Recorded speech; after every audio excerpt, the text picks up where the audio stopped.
Você já ouviu falar de Mirabelli? A gente vive num mundo com bases bem sólidas no tudo que é material, não é? Comércio, indústria, as relações, tudo bem fundamentado no que é físico.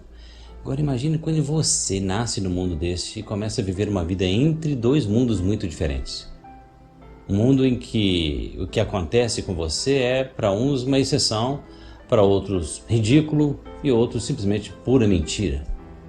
Que as pessoas não acreditam no que você é e nem no que você vive. Esse é o drama de muitos médiums autênticos nessa terra. Então a gente traz para você aqui novamente um documento do Keith Parsons sobre esse médium extraordinário de efeitos físicos, Carmine Mirabelli. Keith traz nessa análise tudo que os estrangeiros viram aqui e perceberam sobre o que o médium era, olhar das academias internacionais sobre o que acontecia aqui, olhar não poucas vezes manchado pelo ceticismo dogmático. É que principalmente no seu início a chamada parapsicologia era composta de muitos cientistas que eram simplesmente negadores do extrafísico, não é? Dogmáticos, não importando o nível de evidência a que fossem submetidos. Hoje esses esquemas flagrantes de negação dogmática já estão bem escaneados e definidos pelos atuais pesquisadores do assunto, e a negação tem também experimentado hoje o seu ridículo. Antes de julgarmos quaisquer médiums, coloquemos-nos no lugar de uma pessoa como Mirabelli, que era um homem como qualquer um de nós, com seus desejos humanos, suas qualidades e fraquezas. Com a diferença de viver entre dois mundos muito diferentes um do outro. Não é nada fácil. Por isso, cremos que o critério kardeciano seja muito bom, excelente e essencial para que o médium consiga sofrer menos, se enganar menos, independentemente da religião ou credo a que esse médium possa pertencer. Lembrando que a obra de Kardec não é a fundação de uma nova religião, como ele mesmo disse, mas um tratado sobre o uso ético e civilizado, por exemplo, da mediunidade, para o bem maior da humanidade. Kardec dizia se orgulhar de ter em torno de sua mesa pessoas das mais diversas religiões, católicos, protestantes, judeus, brahmanes. Bem, gente, por mais defeitos e qualidades que um médium possa ter, a mensagem primordial que todos passam é a mesma que Jesus trouxe quando se materializou na frente de seus discípulos. A mensagem primordial, que é a vida após a morte, o fundamento de toda a doutrina de amor e de verdade na Terra. E isso nós devemos a esses sofridos e muitas vezes mal compreendidos médiuns. Espero que gostem.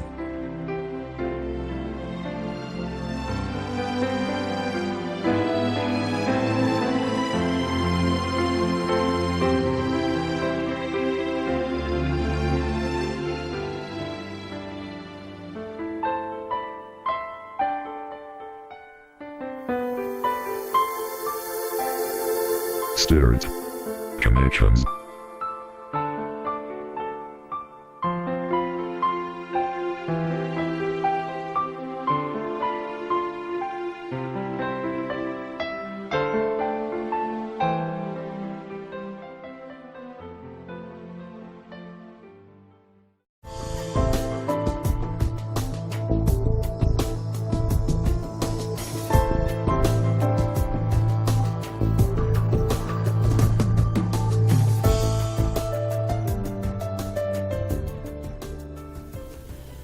I've decided to start this video with a famous fairy tale phrase, not least because on this occasion it offers you a challenge. Am I, or am I not telling you, a fairy tale? Well, that's for you to judge. Anyway, here goes. Once upon a time, a long time ago, in 1889 to be precise, there lived an Italian Lutheran pastor. This pastor's name in Italian was Luigi Mirabelli, and this is an old photograph of him. For an Italian, being a Protestant was unusual, since most Italians are Roman Catholic. He had emigrated from Italy and now resided in a medium-sized inland town in Brazil, 140 miles west of São Paulo. Today, Botucatu, with a population of around 130,000, is bigger than when this story begins. 1889 was the year that Luigi Mirabelli's wife bore him a son. They called him Carmine, or Carlos Mirabelli, and this photograph shows where he was born, in Rua Amando de Barros. Carlos grew up to be a short, thick-set man, and if the facts about him are correct, then these photographs of Carlos Mirabelli are portraits of possibly the greatest medium of all time. For many people, his psychic phenomena have never been surpassed, anywhere or at any time. The trouble is, his achievements appeared so remarkable that some people refused to accept them as genuine.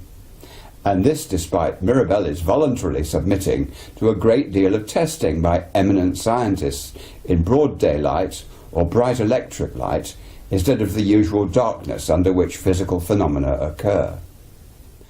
Botucatu was a deeply Christian community when Carlos was growing up, with religious life centred around the cathedral and other churches. Despite his Protestant background, Carlos had the ambition to become a Roman Catholic priest. But as a youngster with only a rudimentary education, this religious ambition was frustrated. Instead, he started work in a shoe shop, where his fellow workers thought him creepy. They were unnerved by his piercing light blue eyes, and some saw him as arrogant and conceited. Worst of all was the poltergeist activity he attracted. When Mirabelli was in the shop, shoeboxes reputedly leapt off the shelves and would fly around, even following him out into the street occasionally. So it's not surprising that he was committed to the local insane asylum for 9 days of observation. Once there, he demonstrated to the resident physician his ability to move objects without touching them. And then, before a group of doctors, under test conditions, Mirabelli apparently teleported a painting several miles from one house to another. When the Brazilian press heard about this, it launched him on a spectacular career. His mediumship and trances made him famous. Not many commentators mention Mirabelli's life outside of his mediumship.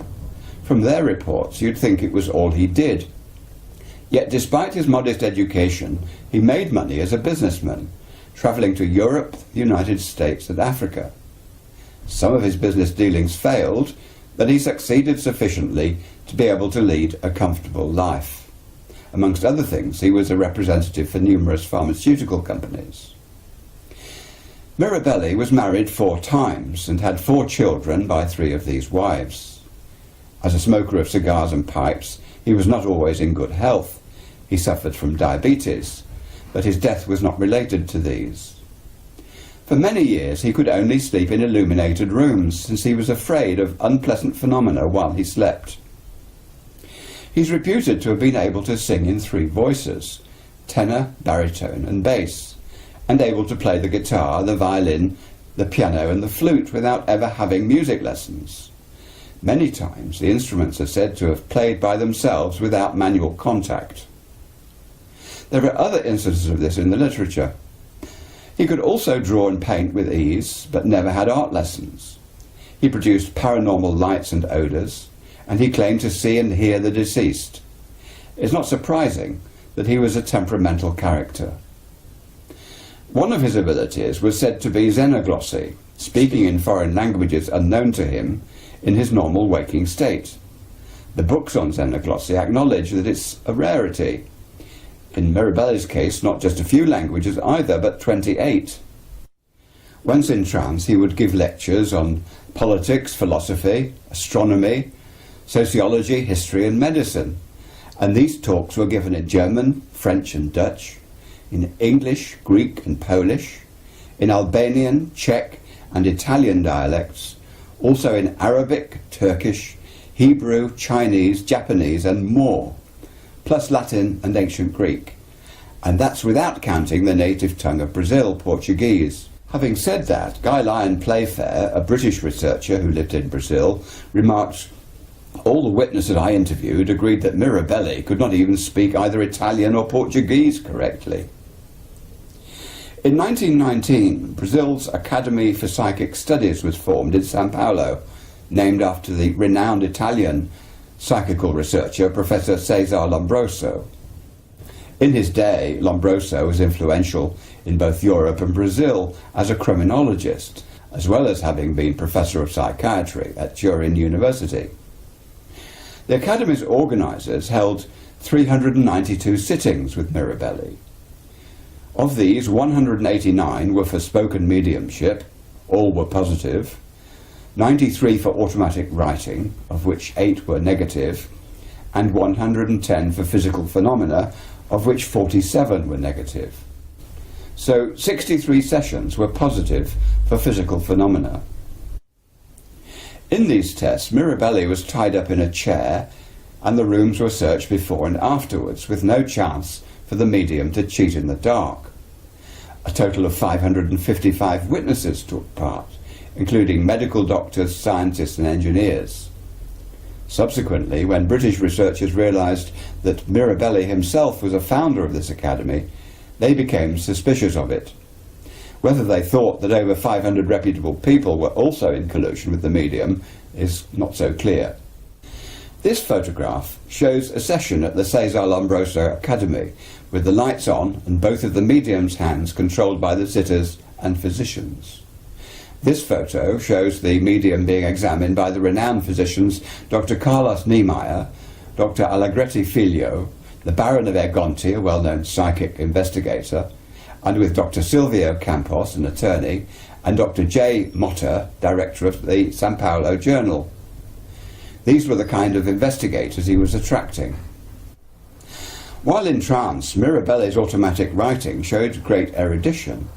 He wrote at great speed without looking at his paper, and his eyes remained directed upwards towards a distant point. It said that once in trance he could write with both hands simultaneously, producing 2 texts in different languages. Here are some examples of his scripts in different languages. It said that he could not emulate the speed of his writing in his normal waking state, and the experts were deeply impressed. Mirabelli could also be levitated by psychic forces. This photograph is his most famous one, and it's mired in controversy, and I'll refer to it later. Witnesses also saw heavy furniture levitated and cars lifted 2 meters off the ground for several minutes at a time. When not being investigated, Mirabelli used his powers for healing the sick, and he was arrested 15 times for practicing medicine without qualifications. He could also produce music. In a demonstration before 1,000 people, he made drums beat and trumpets play a march. Bottles and glasses would clink together in harmony, and he caused a violin to hover in the air, being played by a pair of materialized spirit hands. Afterwards, a group of physicians signed a testimony, a deposition, declaring the truth of these events. His most sensational accomplishment was the physical materialization of spirits of the dead. This photo shows the 3rd occasion that Mirabelli produced a materialized spirit, a complete one, with the medium in trance and under absolute control. This photo shows the materialization in full light of the poet Giuseppe Parini, who died in 1799. Mirabelli is on the left, Dr. Carlos de Castro is on the right, with the materialized spirit in the centre, and he looks like a normal human being. In one séance, the room began smelling of roses, and a golden mist formed, and then a bishop in his full regalia emerged from the mist. He was identified as Bishop Dr. José de Camargo Barros, who had recently died in a shipwreck. He gave his name, and a doctor inspected his body and eyes, touched his teeth, tested his saliva and heartbeat, and declared him to be anatomically complete. Before the bishop dematerialized, he bent over the entranced Mirabelli, who remained slumped in his chair as though dead. The bishop then requested the onlookers to watch him dematerialize. Was this a miracle, a trick, or just a fairy tale? But there's much more with supporting photographic evidence. For example, for 36 minutes in broad daylight, the young daughter of a Dr. de Souza, who had recently died of influenza, materialized and was visible to all the sitters. Appearing in her burial clothes, her pulse was tested. Father and child spoke with each other and were photographed together, and then the little girl floated into the air and disappeared. During this time, Mirabelli was secured to his chair in trance. The witnesses included 20 medical doctors and 7 professors. I have seen the photographs relating to this, but unfortunately I can't find them at the moment. They're very rare. But not everyone accepted Mirabelli's feats at face value. A magician imitated some of them, and a heated debate followed, resulting in the President of Brazil himself instituting in 1927 an arbitration board to look into Mirabelli's phenomena. This photograph shows Mirabelli with the President. The investigative team consisted of the President himself, with a Dr. Brandt of the Institute of Technology, and 18 other learned men of Brazil. Incidentally, Wikipedia makes no mention of this investigation in its report on the man. Then again, in 1928, Dr. Hans Driesch, a German professor and former president of the British Society for Psychical Research, threw cold water on these marvels after his own investigation of Mirabelli. He saw no materializations, no transportations, and heard only two languages used, Estonian and Italian. But he did see the movement of a small vase and the opening of some folding doors without any visible cause. He doubted that the book entitled O Medium Mirabelli, relating to the medium's marvels, was written by anyone other than Mirabelli himself. Maybe he should have asked Mirabelli about that. Perhaps Professor Driesch overlooked that in 1927, the very year that he was president of the SPR, the Journal of the Society specifically referred to Rodolfo Mikuláš as the editor and publisher of that book. But let's look again at some of the wondrous aspects of Mirabelli. On one occasion, after the materialized figure of a Dr. de Menezes had been found to be anatomically perfect, his body began to dissolve from the feet upwards, leaving a torso and arms floating in the air. So another doctor rushed forward and seized it. Uttering a cry, he sank to the floor unconscious. Apparently he had received a kind of electric shock, and on recovering declared that having had this opportunity to feel the spirit's dissolving body, it had turned into a spongy, flaccid mass. On another occasion, some observers, including the physicians Dr. Carlos Pereira de Castro and Dr. Olegario de Moura, were sitting around at table when a loud blast was heard coming from above. The ceiling was over 3 meters high. Mirabelli was in a trance state, and suddenly a man with the looks of an Arab appeared, standing over the table, despite the room being locked. The very solid apparition descended from the table and sat among the sitters.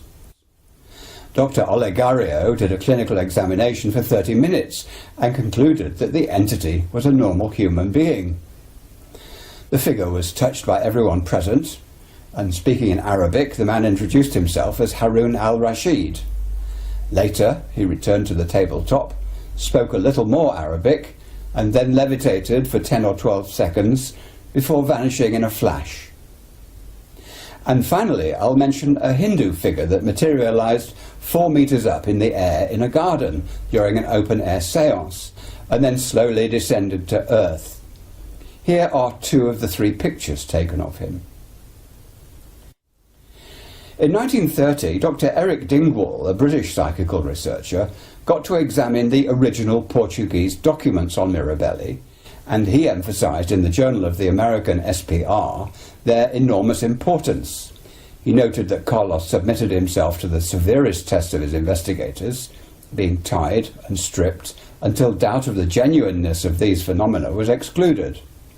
He agreed they were so extraordinary there was nothing like them in the whole range of psychical literature, and while he considered it tempting to condemn Mirabelli as a monstrous fraud, he rejected the idea, since human beings born on this earth, and I quote, do not usually rise up into the air, float about and dissolve.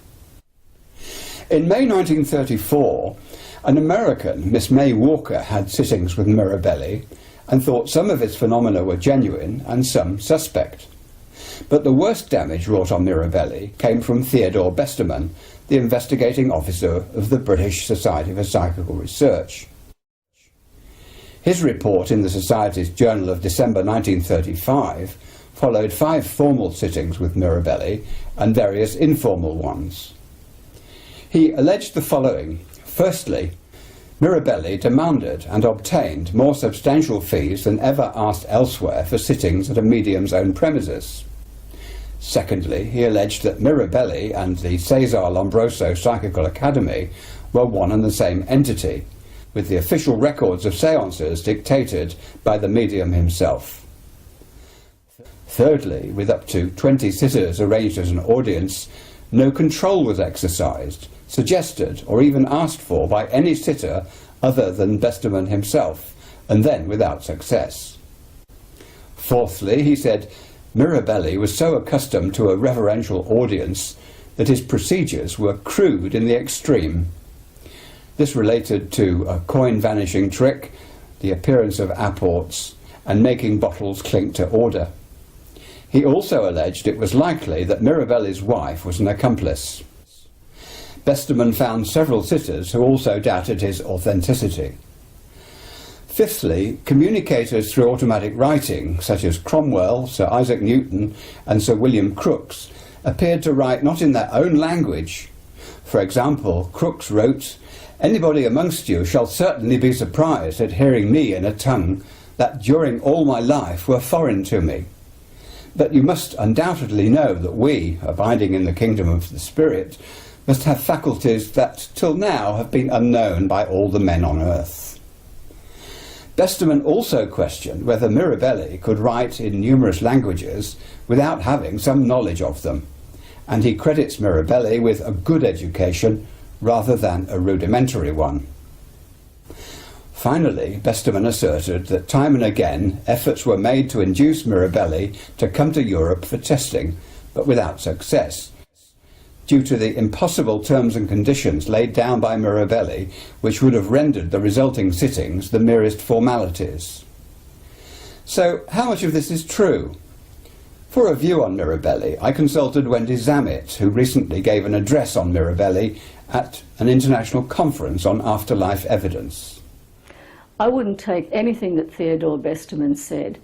Remember, he was a professional skeptic. He was very skeptical about psychic phenomena. In 1929, he conducted a whole lot of tests with cards on mental mediumship, and he declared that there's no such thing as clairvoyance. He went to Brazil on a 2-week trip. He signed things in Brazil that happened which he omitted from his report. He didn't interview anybody while he was there. He didn't speak Portuguese. And so, honestly, his report is quite worthless. One additional comment is due here. When Besterman was in Brazil, he's said to have recognized the materialization of a woman and a former friend of his, known as Zabel. Here is her photograph. But he excluded this information in his report to the SPR, as though he were trying to suppress evidence. Also, during the so-called coin tricks that he rejected as legitimate, a coin was seen to levitate from the hand of a Mrs. Olga, with a Dr. Alvaro stating that he saw a coin travel through the air which ended up in a rear pocket of a Mr. Fry. Interestingly, Besterman signed off as accurate the records of that séance at the end of the sitting.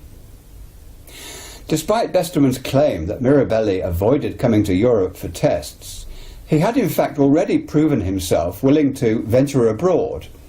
In 1930, 4 years before Besterman's visit to Brazil, he went to New York and took part in 2 little-known sittings, showing that he did accept invitations, even from sceptical foreign academics. According to the report, Mirabelli was invited by a group of university professors, including several physicians, to hold a controlled séance in full light at the Institute for Chemistry. Once in trance, a blurred, smoke-like column of about 1 metre high formed in the middle of the room, a few metres away from the medium. Out of this nebulous mass, a single, very white arm formed, the arm of a woman. One finger wore a ring, which suddenly fell from the finger and rolled underneath a small table. Immediately afterwards, the arm began to dissolve and disappear. The whole phenomenon took 6 minutes and was photographed by 2 cameras. Upon inspection, the ring turned out to be a gold wedding ring with the inscription J. Irving on its inside, and one of the sitters was an industrialist named John Irving, who had lost his young wife 3 years ago in a car accident, just 2 years after they married. Irving claimed the wedding ring his wife was buried with was identical to the ring that fell from the finger of the materialized arm. The report states that this sitting left a deep impression on all present, even the skeptics. Well, it would, wouldn't it?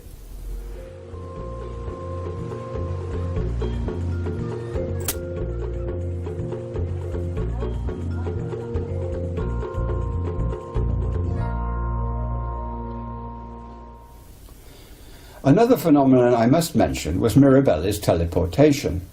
On one occasion, he was reported to have been teleported around 50 miles in 2 minutes from a railway station platform to his destination, with witnesses testifying in his favour. On another occasion, he dematerialised from a séance room while still tied to his chair and with the doors and windows sealed. He travelled to another room in the same building. Some sitters remained in the séance room while others went searching for him, and on finding him, the seals on his bonds were still untouched. I appreciate that this seems beyond belief, but teleportation exists elsewhere in the literature, so you might want to look into it. But getting back to the criticisms of Mirabelli, one aspect of Theodore Besterman's report of 1935 criticised Dingwall's conclusions of 1930. So Dingwall responded somewhat bitterly. He argued, had Besterman received precise instructions on what to find out in Brazil, he might have produced something of value instead of bringing back stories of silly tricks. And he criticised Besterman for failing to interview even one of the serious researchers named in the documents that he himself had reviewed. Nor did Besterman interview any of the sitters recorded as present at the alleged materializations of either Bishop Barros or Dr. de Souza's daughter.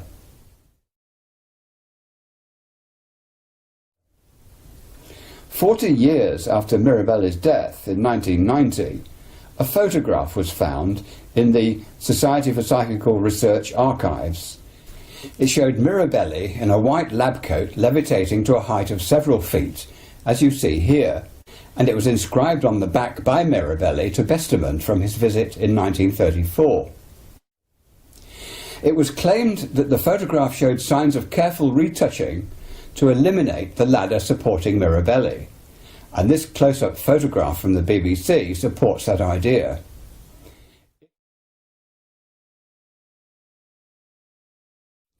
If so, this was the first evidence of intentional trickery ever discovered by this extraordinary medium. So what was Mirabelli like as a person? Well, Besterman described him as genial, temperamental, dynamic, yet unreliable. And fellow spiritists in Brazil had reservations about him, partly because he had taken money for some of his seances, but also because things tended to get smashed up when he was around. Nor did his family appreciate cutlery sent flying across the room by unseen hands, or having furniture unexpectedly piled on top of them.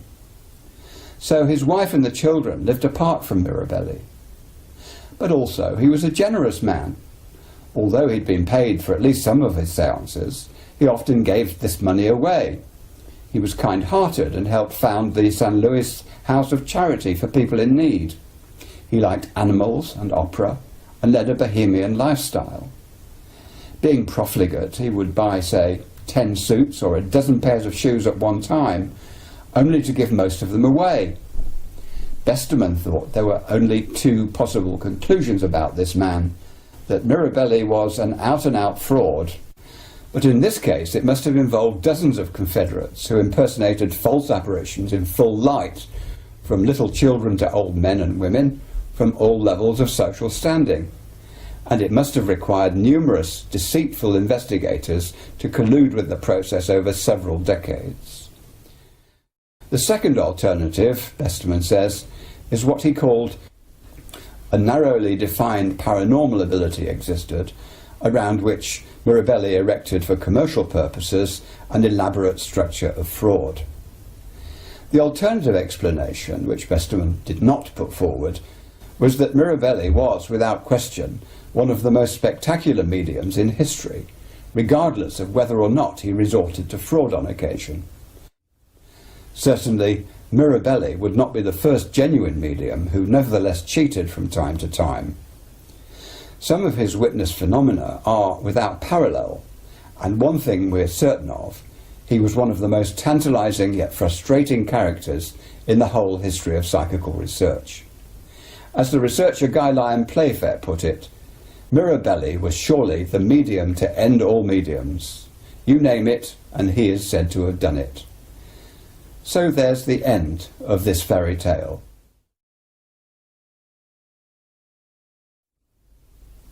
There's just one footnote. As Mirabelli aged, his psychic gifts did not deteriorate, with reports of his phenomena up to a few months before he died. On Monday, April the 30th, 1951, he was taking his son to the cinema and decided to cross the road to buy him an ice cream, leaving his son behind to chat with a shoeshine boy. As his son remembered it, suddenly a black 1938 Ford turned the corner and ran his father over, leaving him in a coma. Mirabelli had sustained a fractured skull, and he died in hospital without gaining consciousness. It was a shocking end to an extraordinary career. Thanks for listening.